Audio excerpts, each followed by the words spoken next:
할렐루야. 오늘 함께 예배드리는 우리 모든 성도 여러분들 주님의 이름으로 축복합니다. 오전에 약 먹는 얘기 잠깐 드렸는데요. 약을 먹는데 중요한 게 있습니다. 의사가 맞는 약을 처방을 해야 됩니다. 그 사람의 질병 또는 원인에 맞는 약을 처방을 해야 되죠. 그리고 환자는 그 처방해 준 약을 제때 제대로 먹어야 병이 낫습니다. 근데 문제는 만약에 의사가 진단을 잘못했어요. 그래서 처방을 잘못했습니다. 그럼 그 약은 아무리 먹어도 낫지 않습니다. 반대로 의사가 처방을 정확하고 확실하게 했습니다. 근데 환자가 이 약을 안 먹으면 병은 또 낫지 않습니다. 우리가 교회라는 곳은 우리의 영혼이 살기 위해서 나온 자리입니다. 즉 구원의 문제를 다루는 곳이 교회입니다. 그래서 교회는 우리가 주님 앞에 나와서 구원받는 자리가 되어져야 되는데, 교회를 다녀도 구원받지 못하는 사람이 있다면 분명히 뭔가 문제가 있는 거죠. 구원에 대해서 제대로 선포하지 않았거나 선포된 구원의 말씀을 무시했거나 둘 중에 하나입니다. 구원에 대해서 제대로 선포하고 구원에 대한 말씀을 깊이 묵상하며 온전히 받아들였다면 구원받지 못할 사람은 단 한 명도 없고 모두가 구원받아야 됩니다. 그런데 교회를 다니고 있었음에도 불구하고 구원받은 줄 알았었는데 그렇지 못한 이들을 볼 때가 있다라는 거죠. 하나님에 대한 열심도 있었습니다. 교회 생활하는 거 보니까 뭔가 열심히 있는 것 같아요. 열심히 봉사도 하고 또 말씀에 귀를 기울이고 잘 듣는 것 같아요. 그런데 구원에 이르지 못한다. 이건 배우는 사람의 문제가 아니라 가르치는 사람의 문제인 겁니다. 가르치는 사람이 잘못 가르쳤기 때문에 예배도 열심히 드리고 봉사도 열심히 하고 기도도 열심히 하고 다 열심히 했는데 하나님의 나라와 상관없는 길로 가고 있다면 인도하는 자의 잘못이라는 거죠. 제가 여러분들을 데리고 자 우리 서울 갑시다 하고서 부산으로 간다면 이건 큰일 나지 않습니까? 서울 가자고 제가 출발했으면 제가 서울이 어딘지를 알아야 되고 서울까지 끝까지 여러분들을 잘 데리고 가야 돼요. 근데 가다가 제가 힘드니까 이천쯤 가가지고 너무 힘드니까 우리 강원도나 놀러 갑시다 하고 간다면 이건 구원과는 전혀 다른 길로 가는 교회가 될 수밖에 없다라는 거죠. 사랑하는 성도 여러분, 여러분들이 그래서 목사를 위해서 기도 열심히 해주셔야 됩니다. 제가 헷갈리지 않아야 되고 착각하지 않아야 됩니다. 가다가 포기하지 않아야 돼요. 목사가 되어서 행복하냐? 여러분들이 그렇게 물으실 수 있잖아요. 목사가 돼서 행복하냐? 행복은 합니다. 근데 쉽진 않습니다. 네. 행복하지만 쉽진 않아요. 제가 이제 지난 주간 휴가를 다녀왔는데요. 저희 동기 목사님들도 이제 이번 주간 저 같은 기간에 휴가 있었던 분들도 있고 뭐 이제 갔다 오신 분도 있고 아직 안 가신 분들도 있고 그렇더라고요. 한 목사님은 이제 안식년이라고 있어요. 이제 목회 이제 교회 부임하시고 7년째 되는 해에는 장정이 이제 안식년 또 안식월을 이렇게 드리게 돼 있거든요. 그래서 근데 다 그렇게 하실 수는 없는데 그 목사님은 지금 두 번째 안식월을 하고 계세요. 근데 한 달 동안 교회를 떠나시는 거예요. 네. 한 달 동안 교회를 떠나서 이제 재충전하시고 돌아오시는 목사님이 한 분 계시고 또 한 목사님은 15일을 휴가를 받으셨대요. 주일을 2번 빠지라고 교회에서 주일을 2번 빠지라고 휴가를 15일을 교회에서 이제 보내시는 목사님도 계셨고 또 주일을 1번 빠지는 그래서 이제 일주일을 휴가를 보내시는 목사님도 있고 그러시더라고요. 제가 뭐 주일 빠지겠다고 이런 말씀 드리는 건 아니고요. 네. 한 달 가겠다고 이런 말씀 드리는 게 아니고 그래서 제가 2주를 주일을 빠진 목사님에게 어제 전화를 해봤어요. 휴가 잘 갔다 왔냐고. 그래서 주일을 2번 빠지니까 어때? 그래서 제가 물어봤어요. 그랬더니 첫 번째 주일 빠질 때는 이제 2번 다 이제 서울에 이제 큰 교회를 가서 예배를 드리고 오셨대요. 근데 첫 번째는 뭔가 좀 불안하더래요.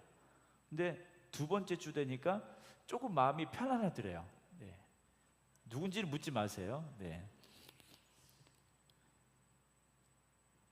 목회를 한다는 게 사실 이게 쉽지는 않습니다. 목사님들이 항상 휴가를 가도 뭐 어디 다른 데 가셔도 사실 머릿속에는 항상 교회에 대한 고민, 생각 이런 것들이 가득 차 있기 때문에 쉽진 않아요. 그런데 목회자가 성도들을 바른 길로 이끌어 가야 되죠.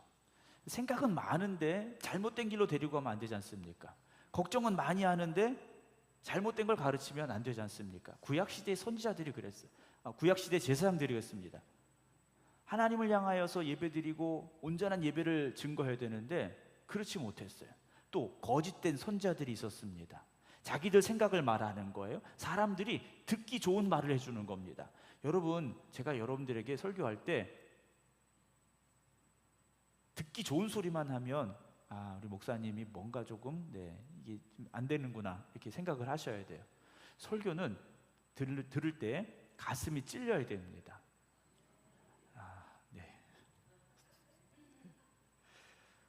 설교는요, 찔리는 설교를 여러분 들으셔야 돼요. 듣기 좋은 설교, 위로, 평안, 격려, 사랑, 여러분 이런 건 조금만 들으셔야 되고 찔리는 설교를 많이 들으셔야 됩니다. 찔리는 설교를 듣는다라는 건 내가 찔림이 온 거예요. 목사가 막 찔르려고 설교를 하는 게 아니에요. 설교는 똑같습니다. 그런데 어느 순간 그 말씀이 나에게 찔림이 된 거예요. 여러분들이 잘 이해하셔야 돼요. 목사가 여러분들을 찌르려고 찌르는 설교를 하는 게 아니라 하나님이 찔림 받는 은혜를 주신 거예요. 그러면 찔림 받았을 때 그 찔림 받은 것에 대한 회개와 결단과 변화가 있으면 여러분 놀랍게 여러분들의 신앙은 성장합니다. 그런데 착각하시는 거예요. 목사가 나 들으라고 설교를 했다고. 그거 얼마나 큰 영광입니까? 여기 많이 모여있잖아요. 지금도 한 6, 70명 이렇게 모이셨는데 이 6, 70명 중에 그 한 명 들으라고 설교를 했다면 여러분 목사가 그 사람만 생각한 거예요. 여러분 그러면 오히려 더 큰 은혜 받으시기 바랍니다. 와, 목사님이 일주일 내내 내 생각만 했나 보구나. 여러분 그러면 시험 들 이유가 없어요. 네. 아멘을 안 하시는 거 보니까 시험 들으셨나 봐요. 네. 저는 누구 들으라고 하는 설교는 하지를 않는데, 다시 말씀드리면 목사는요 절대 어느 누구 하나 들으라고 설교하지 않습니다. 그럼 신방 가죠. 제가 한 명이 들어야 될 설교라면 가정에 신방 가서 설교하면 됩니다. 그러나 우리는 모든 회중이 모여서 드리는 예배지 않습니까? 함께 나눠야 될 말씀을 하나님께서 주신 거예요. 근데 그 중에도 찔림이 된다면 여러분 엄청난 은혜인 겁니다. 하나님이 나를 이 말씀을 통해서 깨닫게 하시려고 나에게 찔림이 되게 하셨구나. 여러분 베드로가 설교했을 때 사람들이 어땠습니까? 찔렸잖아요. 우리가 어떻게 해야 되겠는가? 여러분 그런 고백이 있길 주님의 이름으로 축원합니다. 앞으로도 저는 절대 누구 들으라고 설교 안 합니다. 네. 혹시 찔림이 되걸랑 하나님이 은혜 받으라고 하시는구나 생각하시기 바랍니다. 근데 잘못된 가르침은요 하나님의 사랑만 얘기해요. 여러분 하나님의 사랑만 얘기하면 안 됩니다. 하나님은 사랑의 하나님이세요. 그러나 그 사랑 속에 담겨져 있는 공의의 하나님을 우리는 놓쳐서는 안 된다라는 거죠. 하나님은 공의의 하나님이세요. 공의의 하나님이시기 때문에 사랑의 심판도 있고 사랑의 채찍도 있다라는 걸 우리는 알아야 돼요. 또 잘못된 가르침 뭐가 있느냐면 지옥에 대해서는 얘기 안 하고 천국만 얘기합니다. 분명히 천국이 있다면 지옥도 있는 거예요. 근데 지옥에 대한 얘기는 거의 안 하고 천국만 얘기하는 거예요. 예수 믿고 천국 갑시다. 맞아요. 예수 믿지 않으면 지옥 갑니다. 이것도 맞는 말이지 않습니까? 여러분 지옥에 대한 이야기가 사실 듣기 거북할 수 있어요. 지옥에 대한 이야기가 듣기 거북할 수 있습니다. 그러나 주님께서 이 땅에 오셔서 전하신 게 뭡니까? 하나님 나라였지 않습니까? 천국이 가까웠다고 말씀하셨어요. 여러분 오늘도 분명히 지옥은 있습니다. 지옥은 있어요. 우리가 천국 가야 되는 이유는 지옥이 있기 때문에 천국에 가야 되는 거지 않습니까? 지옥이 없다면 다 천국이 있겠죠. 또 지옥에 대해서 이야기하려면 빠뜨려서는 안 되는 게 무엇이냐? 죄입니다. 죄라는 이 심각한 문제에 대해서 침묵해서는 안 된다라는 거죠. 요즘 대부분의 그 설교들을 이렇게 보게 되면 위로와 회복, 격려, 도전 이런 설교들은 참 많이 있지만 죄에 대해서 책망하고 훈계하는 설교는 많지 않습니다. 왜냐하면 여러분 일주일 동안 치열하게 세상 속에서 살아가시잖아요. 일주일 동안 치열하게 세상에서 살아갔는데 주일날 와가지고 죄에 대해서 막 얘기하면 얼마나 또 힘드시겠어요. 그러니까 설교의 대부분의 방향이 죄보다는 천국에 대해서, 희망에 대해서, 소망에 대해서, 사랑에 대해서 목사님들이 말씀을 전하는 경우가 많이 있다라는 거죠. 그러나 죄는 분명히 회개해야 될 문제라는 걸 놓치지 마시기 바랍니다. 우리가 죄라는 걸 그냥 없는 척하고 할 수 있는 게 아니라는 거예요. 우리 몸에 암덩어리가 생겼습니다. 보이지 않는다고 없는 척하고 살 수 있겠습니까? 아니에요. 그걸 잘라내든지 방사선 치료를 하든지 항암제를 투여해서 그걸 죽이든지 방법을 찾아야 되죠. 죄라는 씨앗을 우리 안에 그대로 두어서는 안 됩니다. 또 죄에 대해서 이야기하면 분명히 뭐가 필요합니까? 회개가 필요합니다. 회개하라, 천국이 가까웠다. 주님 정답을 말씀해 주신 거예요. 회개 없이는 천국에 갈 수 있는 게 아닙니다. 중세시대처럼 면죄부를 엄청나게 사가지고 천국 갈 수 있는 게 아니라는 거예요. 교회에서 봉사 열심히 한다고 죄 문제가 해결되는 거 아닙니다.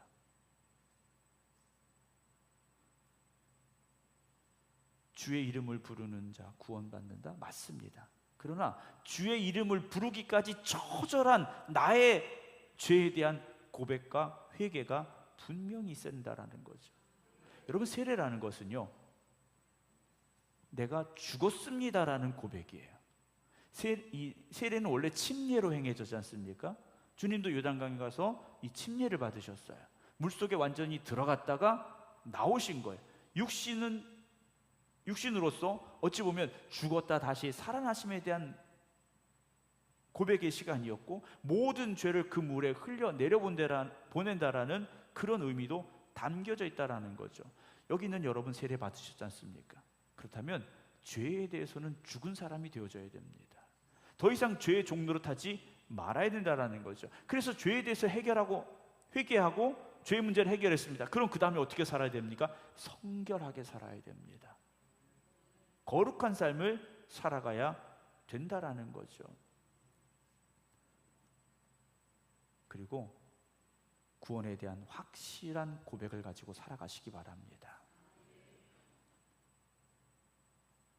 그 구원이라는 거에 대해서 예전에 목사님들이 그런 말씀하셨잖아요. 부모님이 교회 다닌다고 부모님 손잡고 천국 갈 수 있는 게 아니라고 그랬어요. 부인이 교회 다녀서 구원받았다고 부인 손잡고 천국 갈 수 있는 게 아니라고 하셨어요. 내 신앙입니다. 내 고백이고 내 결단이 있어야 됩니다.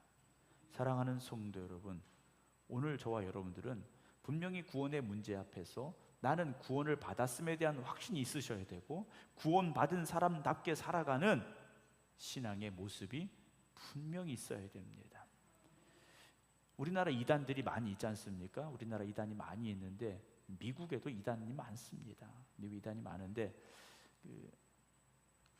1700년대 중반에 월킨스라는 사람이 한 명 있었어요. 이 사람 1752년에 태어났는데 그리고 1829년에 죽었습니다. 근데 그 중간에 1776년에 내가 죽었다가 다시 부활했다고 사람들을 유혹했어요. 그러니까 1752년에 태어났는데 1776년에 죽었다가 나 부활했다고 그랬어요. 말하자면 24살, 25살에 내가 죽었는데 다시 살아났다라고 사람들을 꿰기 시작한 거예요. 그런데 사람들이요, 그 허황된 말, 거짓된 말에 미혹되기 시작합니다. 그래서 이 사람이 교주가 돼요. 그 사람이 어느 날 자기 추종자들을 다 데리고 바닷가로 갔습니다. 바닷가로 불러놓고 이 사람이 뭐라고 말했냐면 내가 바다 위를 걸어갈 줄 너희가 믿느냐 그랬어요. 거기 모인 사람들이 어떻게 했을까요? 아멘 아멘 한 거예요. 제가 여기 차평리 저수지에 여러분 다 데리고 가서 제가 오늘 무리를 걸어보겠습니다. 여러분 어떻게 하시겠습니까? 목사님 더위를 먹었구나. 좀 이제 이상해졌구나. 이러실 거잖아요. 아멘 아멘 안 하실 거잖아요. 근데 이 월킨스라는 사람이 거기 모인 사람이 막 아멘 아멘 그러니까 무리를 걸었을까요? 안 걸었을까요? 걸을 수가 없죠. 이 사람이 뭐라고 말했냐면 그러면 됐다. 내가 바다 위를 걸을 필요가 없어졌다. 너희 믿음에 대해서 하나님께서 보응해 주실 것이다 그랬어요. 그리고 다 집에 가라고 그랬어요. 사람들이 어떻게 했을까요? 에이 그랬을까요? 아니야. 막 울고 손뼉치고 이 사람을 막 찬양하기 시작한 거예요. 얼마나 허황됩니까? 그런데 오늘 우리의 신앙이 그럴 수도 있다라는 거죠. 그럴 수도 있다라는 겁니다. 여러분 목사의 말에 귀를 기울이지 마시고 하나님의 말씀에 귀를 기울이시기 바랍니다. 오늘 본문의 말씀 보게 되면 때가 이르리니 사람이 바른 교훈을 받아야 되는데 받지 아니한다라고 되어 있습니다. 귀가 가려워서 자기의 사욕을 따를 스승을 많이 둔다 그랬어요. 사람들이 바른 교훈 듣는 걸 싫어한다라는 거예요. 여러분 설교 시간에도요, 설교 말씀을 들을 때도 바른 말씀이 듣기 싫어질 때가 있을 수 있습니다. 분명히 해야 되는 거 알아요. 그리고 그렇게 살아야 되는 거 알아요. 그런데 그런 말씀이 듣고 싶지 않을 때가 있다라는 거죠. 우리의 영혼에 유익한 말씀에 여러분 귀를 기울이시기 바랍니다. 잠깐의 육신의 즐거움을 쫓는 소리를 여러분 그런 소리에 귀를 기울이시지 마시라는 거예요. 그래서 귀가 가려워서 그랬습니다. 여기서 귀가 가렵다고 되어 있는데 조금 더 분명하게 번역을 하면 귀를 즐겁게 하는 말을 들으려고 자기의 욕심에 맞추어서 스승을 모은다라는 말입니다. 여러분 내가 듣고 싶은 설교를 듣고자 한다라는 거죠. 요즘 여러분 설교 들을 수 있는 방법이 참 많습니다. 저희 교회도 뭐 밴드에도 지금 설교가 올라가 있고 유튜브에도 설교가 올라가고 유튜브 설교를 이렇게 보면요, 뭐 코로나 이전보다 코로나 이후에 엄청나게 많은 교회들이 온라인에 설교가 올라가고 있습니다. 물론 또 온라인 이 코로나가 끝나니까 올리지 않는 교회도 참 많습니다. 코로나 시기엔 어쩔 수 없이 올렸었는데 코로나 시기가 끝나고서는 올리지 않는 교회들도 참 많이 있긴 합니다만 유튜브를 검색을 해보시면 뭐 성경 구절이나 제목이나 내가 듣고 싶은 뭐 주제 이런 걸 입력하면 설교가 쭉 떠요. 그래서 내가 골라서 들을 수가 있는 거지 않습니까? 식당에 가서 내가 먹고 싶은 음식 골라 먹듯이 설교를 골라 들을 수 있는 시대가 되고 말았다는 거예요. 여러분 귀를 즐겁게 하는 설교에 너무 집중하시면 안 됩니다. 가슴을 찌르는 설교에 귀를 기울이시기 바랍니다. 교회는요, 제 표현을 쓴다면 교회는 뷔페를 차려놓은 잔치상이 아니라 교회는 피가 튀는 응급실과 같은 곳입니다. 교회는 영혼을 살리기 위해서 예수 그리스도의 피가 튀는 복음이 선포되어지고 그 복음으로 말미암아 죽어가는 영혼이 살아나는 곳이 교회가 되어져야 됩니다. 그게 설교고 그곳이 예배의 자리가 되어지고 그런 일들이 교회를 통해서 일어나야 된다라는 거죠. 오늘도 수많은 사람들이 예배를 드리고 또 설교를 듣습니다. 그러면 생각을 해요. 난 구원받았어 라고 이야기할 수 있겠죠. 그러나 진짜 구원을 받았는지, 진짜 크리스찬인지 한번 생각해 봐야 됩니다. 마태복음 10장 보게 되면 예수님께서 내가 세상에 화평을 주러 온 줄로 생각하지 말라, 화평이 아니라 검을 주러 왔다라고 말씀을 하셔요. 화평이 아니라 검을 주러 왔다고 말씀을 하십니다. 오늘 주님께서 야, 사이좋게 지내야 돼, 이런 말씀을 주고 계신 것이 아니라는 거죠. 물론 원수도 사랑하라 말씀하셨습니다. 그러나 복음 앞에서는, 구원의 진리 앞에서는 우리가 단호할 수 있어야 되고요, 그 구원의 진리를 모호하게 만드는 삶이 되어서는 안 된다라는 거죠. 오늘 저나 여러분들은 예수 그리스도로 말미암아 거듭난 사람들이고 주님이 주시는 구원의 은혜 가운데 살아가고 있는 사람들이에요. 그럼 그렇게 살아야 되죠. 이스라엘 백성들이 출애굽을 하고 광야에 40년 세월을 삽니다. 광야 40년 세월을 살아가면서 이들이 먹은 건 누가 주신 겁니까? 하나님이 주신 거예요. 하나님이 주신 것만 먹고 사는 겁니다. 하나님이 주신 것만 먹고 살았어요. 그러면 하나님이 주신 것만 먹고 살면 어떻게 살아야 될까요? 구원받은 사람들이지 않습니까?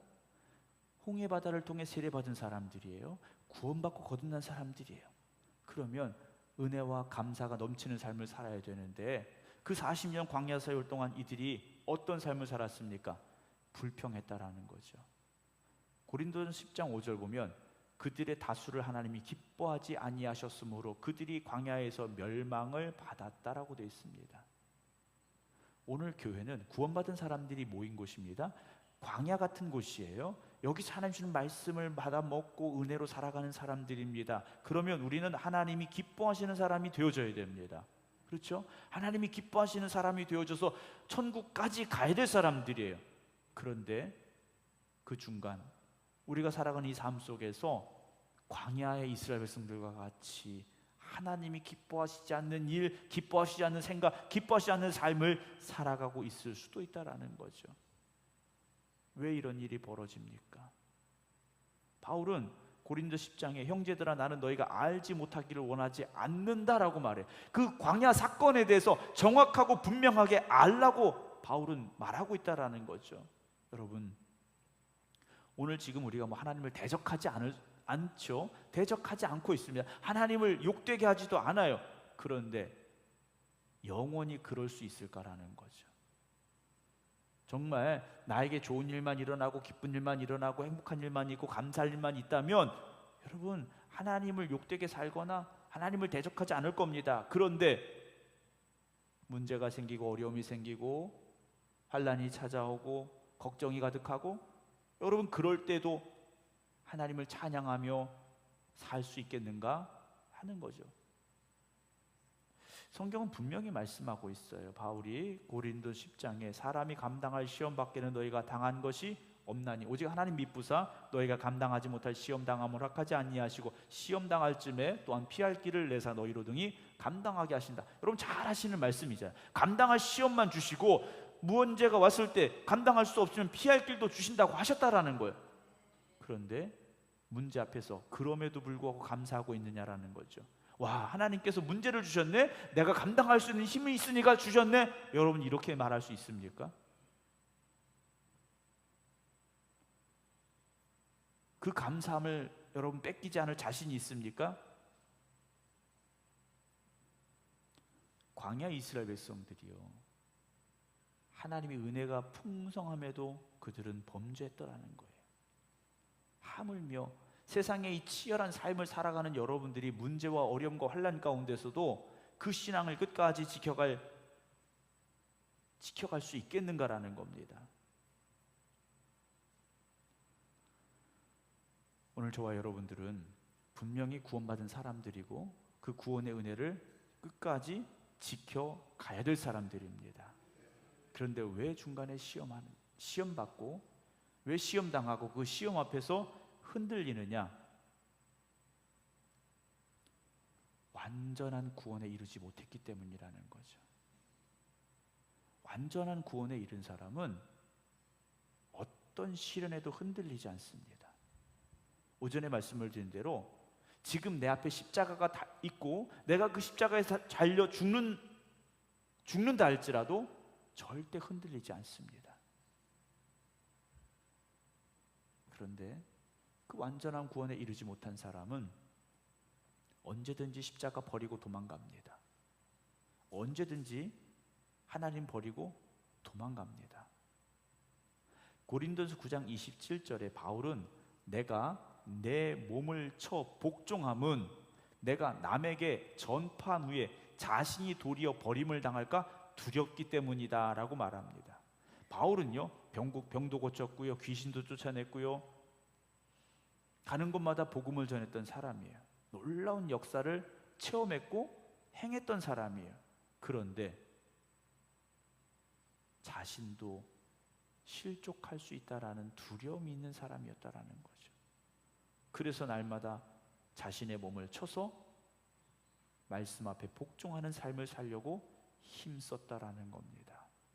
여러분, 바울과 같은 그런 고백이 있으십니까? 날마다 내 자신을 쳐서 정말로 구원의 그 자리를 지켜가기 위해서, 하나님이 주신 은혜의 자리를 지켜가기 위해서 여러분 노력하고 계십니까? 그렇지 못하다면 여러분 위험한 순간에 마주할 수도 있습니다.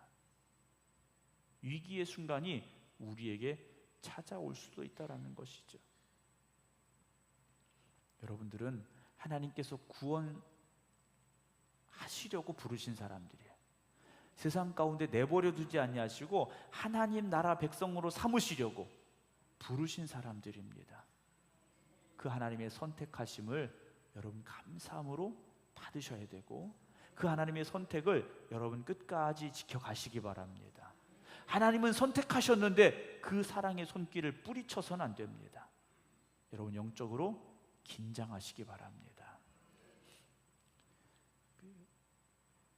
초보 운전일 때는요, 운전에 너무 집중하니까 졸 틈이 없습니다. 근데 1년, 2년, 3년 어느 정도 운전에 익숙해지기 시작하면 마음이 느슨해지기 시작합니다. 그러면 졸음이 오게 돼 있어요. 여러분, 영적인 긴장감을 놓치면 영적인 잠에 빠집니다. 영적인 잠에 빠지면 분명히 사고 납니다. 하나님이 우리를 부르시는 그날까지 그 영적인 긴장감을 놓치지 마시기 바랍니다. 주님 언제 오실지 모르지 않습니까? 주님이 오늘 오실지 내일 오실지 아무도 몰라요. 그렇다면 늘 깨어 있어야 됩니다.